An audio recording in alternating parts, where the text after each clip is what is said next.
Ao planejar a grande obra de salvar pecadores, Deus proporcionou duas dádivas, o seu Filho e o seu Espírito. De fato, todas as pessoas da Trindade estavam envolvidas nessa tão grande obra de salvação. O amor, a graça e a sabedoria do Pai a planejou. O amor, a graça e a humildade do Filho a adquiriu. O amor, a graça e o poder do Espírito Santo capacitou pecadores a crer e a recebê-la. A primeira grande verdade nessa obra de salvação é que Deus nos enviou o seu Filho para tomar sobre si a nossa natureza e nela sofrer por nós. A segunda grande verdade é que Deus deu o seu Espírito para trazer pecadores à fé em Cristo e serem salvos. Quando o Senhor Jesus estava prestes a deixar este mundo, prometeu que enviaria o seu Espírito para permanecer com seus discípulos. João 14, 16 e 18, 25, 27, 15, 26, 16, 5 a 15.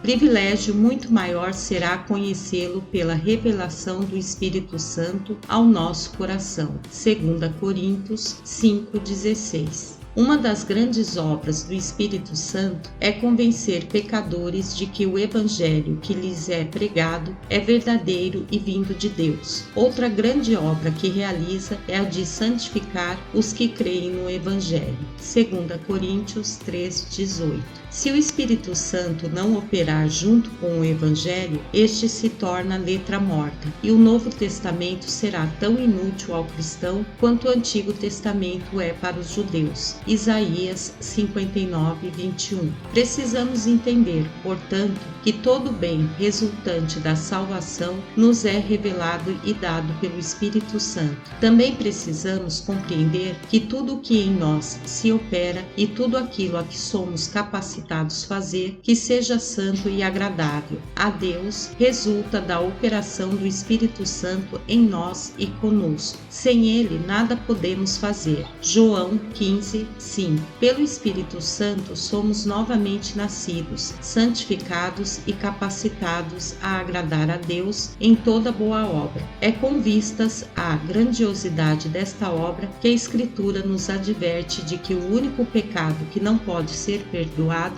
é a blasfêmia contra o Espírito Santo. Marcos 3:28 e 29. Mateus 12:31 e 32. Uma vez que o ministério do Espírito Santo é levar pecadores a crerem no sangue de Cristo para a remissão dos pecados, se nos realizar desta obra ele for desprezado, rejeitado e sofrer blasfêmia, não poderá haver, portanto, perdão de pecados e salvação. Deus não tem outro filho a oferecer como outro sacrifício pelo pecado. Aqueles que desprezam o sacrifício de Cristo não têm outro sacrifício ao qual recorrer. Hebreus 10:27, 29, 1 João 5:16. Da mesma maneira, não tem Deus um outro Espírito que nos habilite a receber tal sacrifício e ser salvo. Assim, a quem despreza e rejeita o Espírito Santo, não é concedido outro Espírito que o capacite a receber a Cristo e ser salvo. É vital, portanto, que se aprenda a respeito do Espírito Santo e da sua obra. Ao longo da história, muitos têm feito falsas alegações em nome do Espírito Santo. Como em seu santo nome, muitos erros foram ensinados e coisas malignas perpetradas. É de grande importância conhecer a verdade a seu respeito e a respeito do que veio realizar. Não há nada mais infame do que parecer ser de Deus sem, de fato, o ser.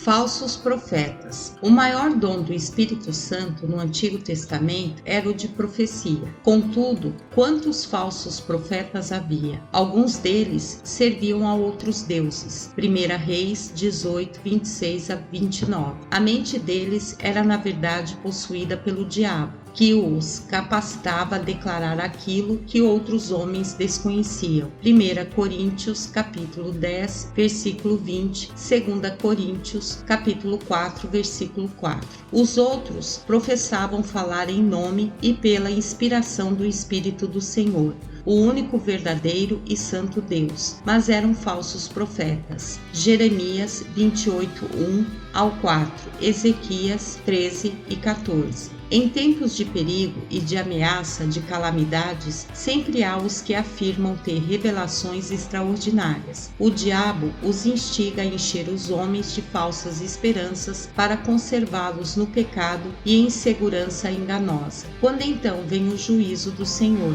são apanhados de surpresa. Portanto, todo aquele que diz ter revelações extraordinárias, encorajando os homens a se sentirem seguros, vivendo pecaminosamente, faz a obra do diabo, pois tudo aquilo que encoraja os homens a se sentir seguros em seus pecados procede do diabo. Jeremias 5, 30, 31, 23, 9 ao 33. No Novo Testamento, o Evangelho também foi revelado aos apóstolos pelo Espírito. Foi pregado com seu auxílio e tornado eficaz para a salvação de almas pela sua obra e poder. Na igreja primitiva, a pregação do Evangelho era acompanhada dos milagres realizados pelos apóstolos. Contudo, Pedro adverte a igreja de que, assim como na igreja do Antigo Testamento havia falsos profetas, do mesmo modo existiriam falsos mestres no Novo. 2 Pedro 2:1. João nos diz como devemos testar esses falsos mestres.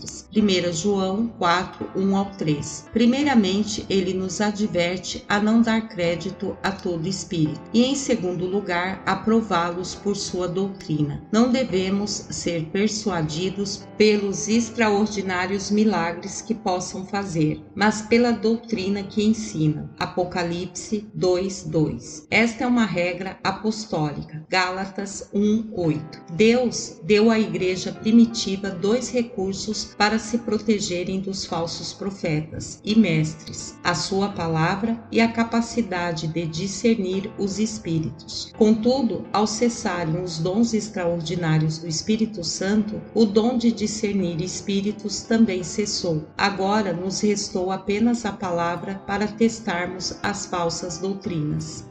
Entusiastas perigosos. Em todo o grande reavivamento, particularmente na Reforma Protestante, tem se levantado perigosos entusiastas para transtornar a Igreja. Alguns dizem ter um espírito a que chamam de luz interior. Esse novo espírito declara fazer tudo o que o Espírito Santo promete fazer. Os conduz por meio dos sentimentos íntimos e não pela palavra de Deus. Ou essa luz é o Espírito Santo ou não é. Se as pessoas dizem que ela é o Espírito Santo, será fácil demonstrar que estão contradizendo completamente a palavra de Deus e anulando o próprio ser e natureza do Espírito Santo. Se disserem que ela não é o Espírito Santo, então que espírito será? Só pode ser o do Anticristo. Alguns negam a divindade e a personalidade do Espírito Santo e têm ideias errôneas quanto ao que ele faz. Muitos são os que se opõem e resistem à sua obra no mundo.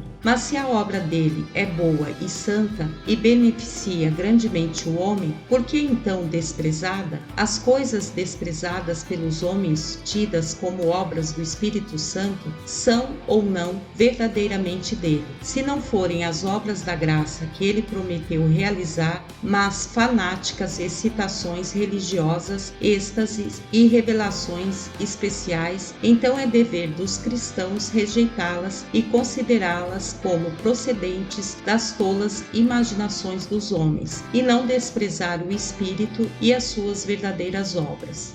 Os entusiastas dizem que zombam da falsa pretensão e não das obras verdadeiras. Se assim é, por que então desprezam os cristãos que receberam o Espírito Santo com o dom de Cristo? No princípio, Deus revelou-se como o único Deus, além do qual nenhum outro havia. A Igreja verdadeira creu nessa verdade. Os ímpios acreditavam que existiam muitos deuses e assim só sobraram na idolatria. Deus então enviou o seu Filho em carne humana.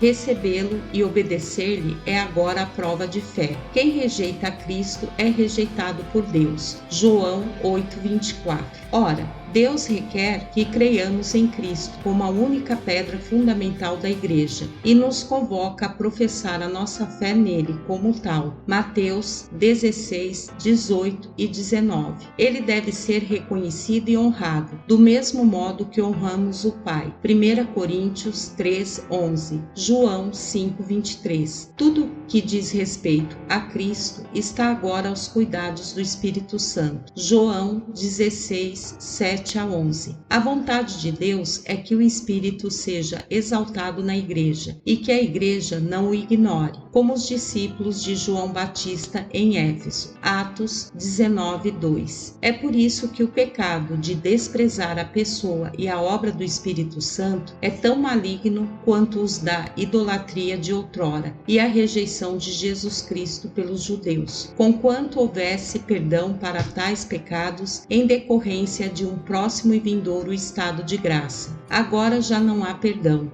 Não existe mais nenhum estado de graça adicional por vir. Deus não tem nenhuma outra pessoa a oferecer e nenhum outro caminho para a salvação.